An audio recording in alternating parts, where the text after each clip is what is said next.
الحمد لله نحمده ونستعينه ونستغفره ونؤمن به ونتوكل عليه ونعوذ بالله من شرور أنفسنا ومن سيئات أعمالنا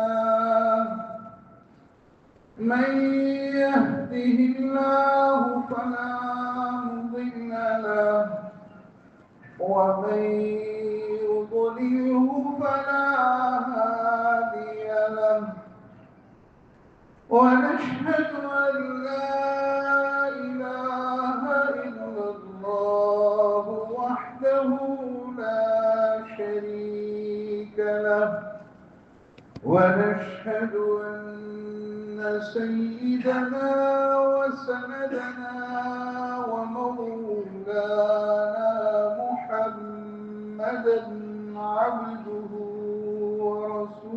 ورسوله أما بعد فأعوذ بالله من الشيطان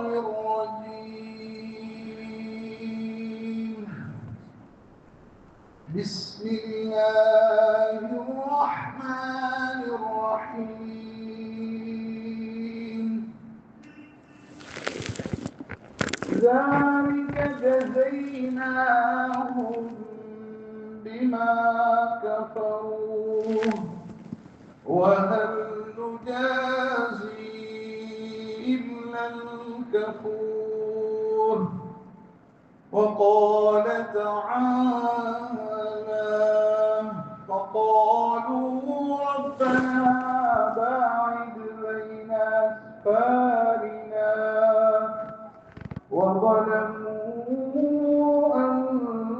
أنفسهم وقال تعالى ولقد صدق عليهم إبليس ظنه فاتبعوه سبحان ربك رب العزة عما يصفون وسلام على المرسلين والحمد لله رب العالمين إن الله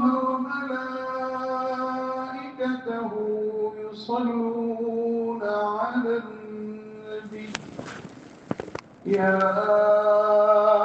أيها الذين آمنوا صلوا عليه وسلموا تسليما بلغ العلا بكماله كشف الدجى بجماله حسنت جميع خصاله صلوا عليه وآله اللهم صل على محمد وعلى آل محمد وبارك وسلم عليه تسليما كثيرا كثيرا جزا الله عنا محمدا صلى الله عليه وسلم ما هو أهله محترم بزرگوں دینی بھائیوں 4 جمعہ پہلے میں نے سورہ سبا میں سے کچھ آیتیں پڑھی تھی اور اس میں قوم سبا کی نعمتوں کے متعلق کچھ ذکر کیا تھا کچھ باتیں رہ گئی تھی جس کو میں آپ حضرات کے سامنے ابھی گوشت گزار کرنا چاہتا ہوں اللہ رب العزت کا دستور ہے، اللہ کی سنت ہے، اللہ کا قانون ہے کہ اگر کوئی قوم نعمتیں ملنے کے بعد شکر بجا لاتی ہے، اللہ رب العزت ان کی نعمتوں میں اضافہ فرماتے ہیں، اور اگر ناشکری کرتی ہے تو پھر اللہ رب العزت نعمتیں چھین لیتے ہیں، اور اللہ رب العزت کی بات نہ ماننے کی وجہ سے اللہ رب العزت اس قوم کو تباہ و برباد کر دیتے ہیں، نسیم منسیہ کر دیتے ہیں۔ اللہ رب العزت فجعلناہم احادیث کہتے ہیں، کہانیاں بنا دیتے ہیں۔ قوم سبا اسی طرح بنی اسرائیل کی قوم، بنی اسرائیل کی قوم کو بھی نعمتیں ہضم نہیں ہوئی، اور قوم سبا کو بھی نعمتیں ہضم نہیں ہوئی۔ اکثر لوگوں کو نعمتیں ہضم نہیں ہوتی ہے، نعمتوں کی وہ ناشکری کرتے ہیں، اور پھر اللہ رب العزت کا عذاب ان پر آتا ہے۔ اللہ رب العزت نے جو نعمتیں قوم سبا کو عطا فرمائی تھی، ان جملہ نعمتوں میں سے اللہ رب العزت نے ان کی بستیوں کو قریب قریب کر دیا۔ انسان سفر کرے تو تھوڑا تھکنے کے بعد وہ پہنچے آگے کی منزل پر، تو وہاں ایک بستی ہوتی تھی، وہاں اس بستی میں ان کے کھانے پینے اور ساری چیزوں کا انتظام ہوتا تھا۔ پیاس بھی نہیں لگتی تھی، بھوک بھی نہیں لگتی تھی، اور سفر کہتے آسانی سے کٹ جاتا۔ یہ نعمتیں جیسے آج کل ہم دیکھ رہے ہیں، پہلے کے زمانے کا سفر بڑا مشکل ہوا کرتا تھا، راستے بھی صحیح نہیں ہوا کرتے تھے۔ آج کے زمانے میں اللہ رب العزت ہم پر بے پناہ عنایتیں ہیں، نعمتیں ہیں۔ جس جگہ جاؤ بہترین راستے ہیں، کشادہ راستے ہیں، کہیں 488 لائن والا ہائی وے ہے، یہ ساری نعمتیں ہیں۔ انسان سیدھا نکلے، وقت کی بھی کہتے ہیں بچت ہے، اور سفر بھی آسانی سے کر کے انسان اپنی منزل پر پہنچ جاتا ہے، اپنا کام تھوڑے وقت میں کر لیتا ہے۔ یہ نعمتیں ہیں اللہ رب العزت کی، اس پر شکر بجا لانا۔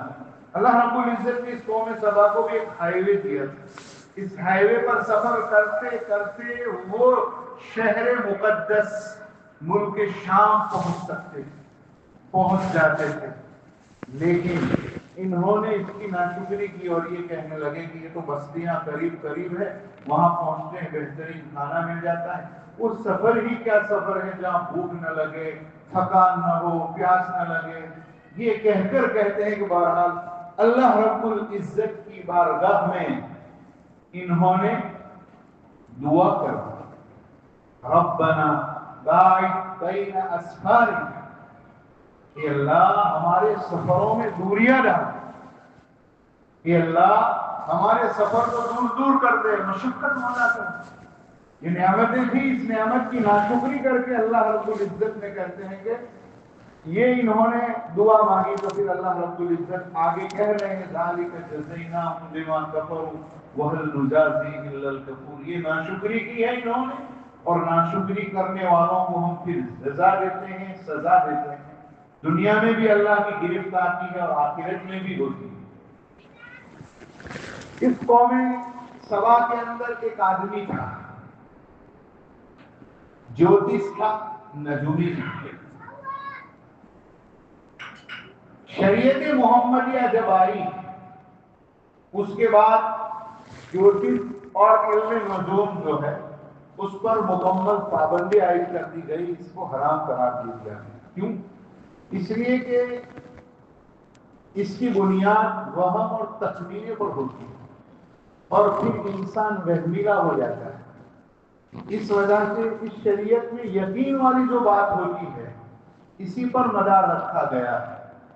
جیسے انسان سو جاتا ہے تو سونے کی حالت میں سارے اعضاء ڈھیلے پڑ جاتے ہیں، تو پیچھے کے راستے سے ہوا نکلنے کا کبھی امکان ہے کہ جب مفاصل جوڑ ڈھیلے پڑ جائیں گے تو ہوا نکلے گی، اور ہوا نکلنے کی وجہ سے وضو ٹوٹ جاتا ہے۔ تو نیند کی حالت میں انسان کو پتہ نہیں چلتا، کہ میری ہوا نکلی کہ نہیں نکلی. اس لیے گہری نیند انسان چپ لیٹ جاوے, سہارا لگا کر سو جاوے تو فقہا نے لکھا ہے کہ اس نیند سے وضو ٹوٹ جائے گا. اس لیے کہ یہ گہری استرخاء مفاصل ہو گئے, جوڑ ڈھیلے پڑ گئے, اب ہوا نکل جائے گی. تو یہاں یقین کا معاملہ ہے, اس وجہ سے تو نکل ہی جاتی ہے. تو یقین کے اوپر شریعت کے اندر مدار رکھا گیا. چاند کے معاملے میں بھی آپ دیکھو, جتنے بھی ایسے مسائل تو وہاں یقین کے اوپر, یہاں وہم کی چیز نہیں. اس لیے شریعت محمدیہ کے اندر یہ علم نجوم والی ساری باتیں پہلی شریعتوں کے اندر وہ علم ہوگا, اس کی اجازت ہوگی, اس وجہ سے لوگ اس کو حاصل کرتے تھے وغیرہ. جیسے وہ شہر بابل کا تذکرہ ہے, وما انزل على الملكين ببابل هاروت وماروت وما يعلمان.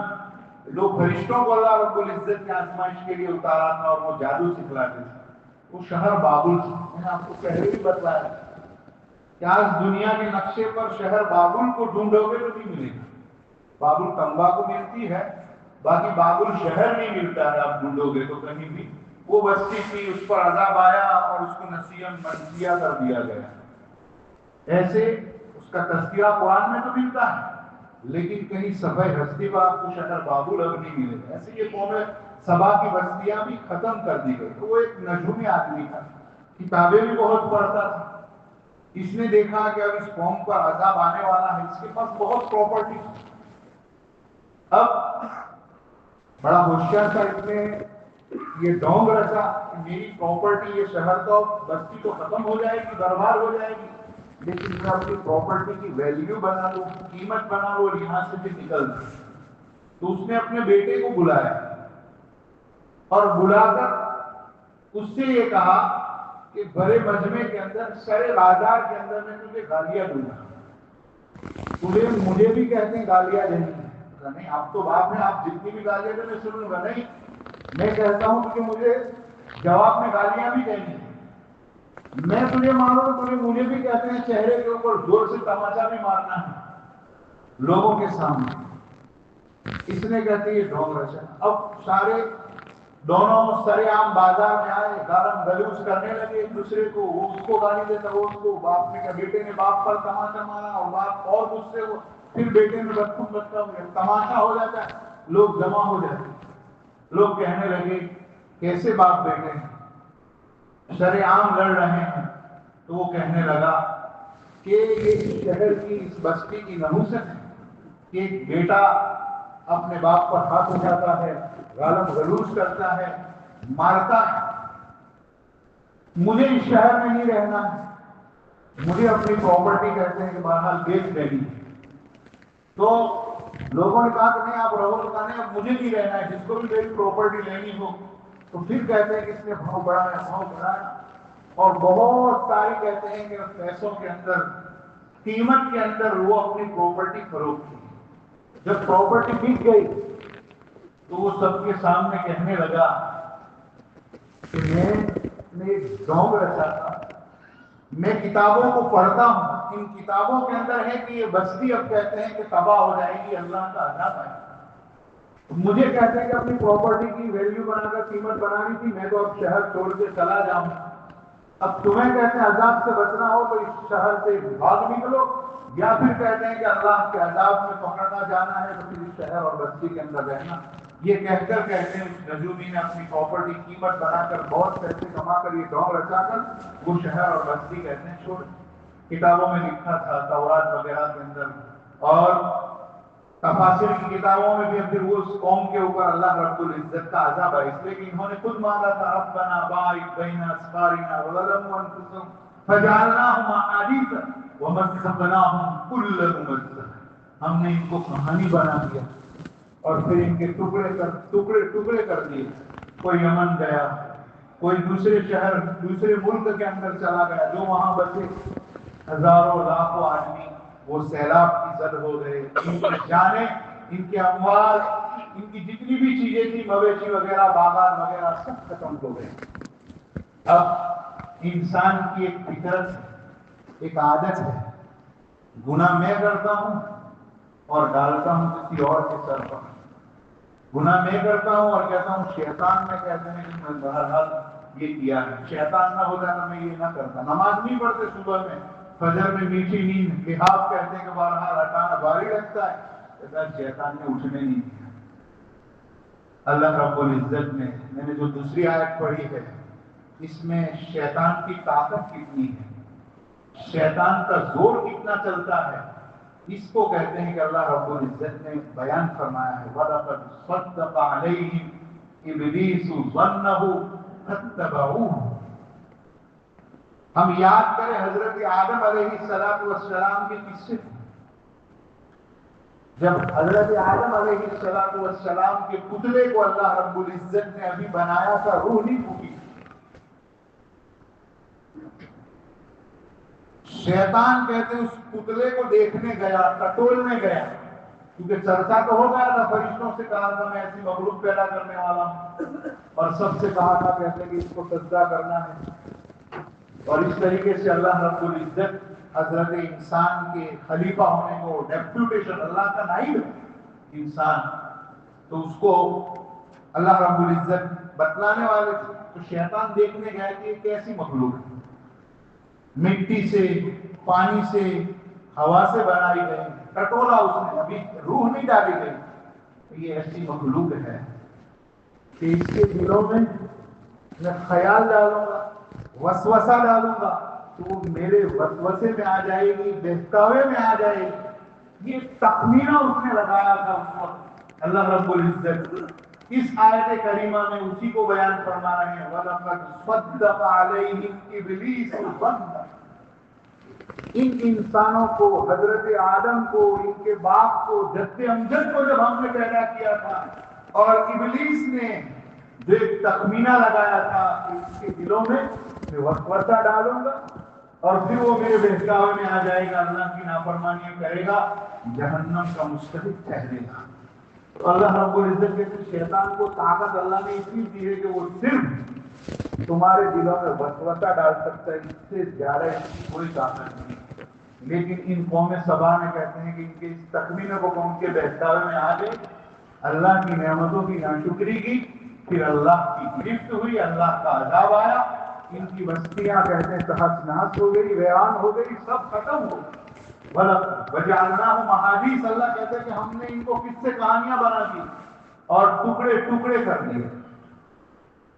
یہ اللہ رب العزت کی محترم دوستوں بزرگوں طاقت قدرت ہے۔ اب شیطان وسوسہ ڈالتا ہے، سب سے بڑا دشمن ہے ہمارا، إِنَّهُ لَكُمْ عَدُوٌّ مُبِينٌ، کھلا ہوا دشمن ہے۔